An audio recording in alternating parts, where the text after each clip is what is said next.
Donald Trump Jr. navigated the Indianapolis fundraiser like a seasoned politician, shaking hands, ensuring everyone got a selfie and doling out bear hugs to a camouflage hunting buddy he spotted in the crowd. By the end of the May dinner for the Indiana Republican Party, the president's eldest son had raised $400,000, a record, besting previous headliners including House Speaker Paul Ryan and New Jersey Governor Chris Christie. His father's presidency has turned Donald Trump Jr. into a rainmaker for the Republican Party, allied conservative groups and, in at least one case, himself. Probes by Congress and Special Counsel Robert Mueller into Trump Jr.'s interactions with Russians during the president's campaign have dulled his star power for conservative groups and others seeking keynote speakers. To these groups, his proximity to the president and his red meat enthusiasm for gun rights and lashing Democrats are paramount, making him one of the most in-demand guests on the Republican fundraising circuit. In October, he will headline at least 4 events, including a fundraiser for Cuyahoga County Republicans in Ohio and a pheasant hunt for Iowa Congressman Steve King's re-election bid. Next month, he'll attend a fundraiser for Kansas Secretary of State Chris Kobark's campaign for governor, with tickets selling for as much as $2,000. He'll also be paid a $100,000 fee by private donors for speaking at the University of North Texas to raise money for college scholarships.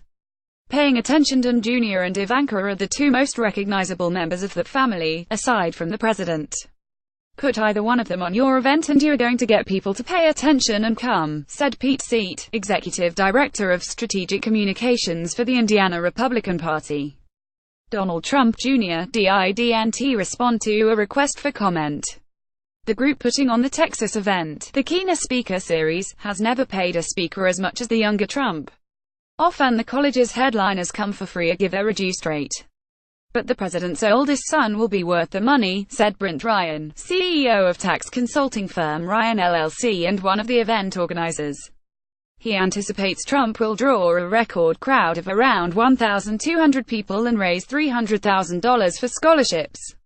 Sponsorships for the event go for as much as $100,000, which includes 20 tickets to the speech, a VIP reception and a photograph with Trump. Donald Trump Jr. became a regular surrogate for his father on the campaign trail. After the election, he initially said he planned to get out of politics and focus on his family's real estate business, which he and his brother Eric were designated to run once his father took office.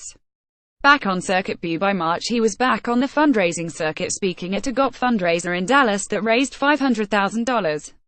In May, shortly after he spoke to Indiana Republicans, he campaigned across Montana for Greg Gianforte, who won a special election for the congressional seat vacated by Interior Secretary Ryan Zinke. Trump's name was even floated in the spring as a candidate for New York City mayor or governor of the state. Trump's future as a force in Republican politics looked uncertain over the summer after he admitted to a meeting during the campaign with a Russian lawyer. He met with an attorney after being promised damaging information from Russian government sources on campaign rival Hillary Clinton, according to an email exchange about the meeting that he made public. Since then, Trump has become a focus of Congressional and Justice Department investigations into Russian involvement in the 2016 elections. He spoke for 5 hours behind closed doors to congressional committee staff on September 7, and Democrats have said they want him to return to the Hill for a public hearing.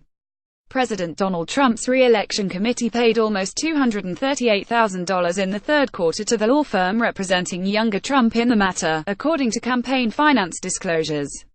Stirring controversy. Part of Trump's appeal is the controversy he stirs, said event organizers. At the University of North Texas, Trump's hefty speaking fee and political views provoked criticism and protests are expected. A group of 87 professors called on the university to stop the event. That anyone associated with our university would choose to associate with Mr. Trump shows distressingly poor judgment, the professors wrote in a letter published in the campus newspaper. But the fight helped generate media attention and excitement for the event, Ryan said. He has probably been a little more controversial than I would have thought, Ryan said. But everyone is talking about it. For that reason I think it is an excellent choice. Trump also puts a fresh face on a Republican speaking circuit populated by mostly older, establishment figures. For last year's event featuring Rudy Giuliani, Ryan said his wife was agnostic about attending and his children stayed home. Not this year. Ryan's wife wants a seat at Trump's table, he said, and his girls are joining them, with assistance by Kevin Cirilli.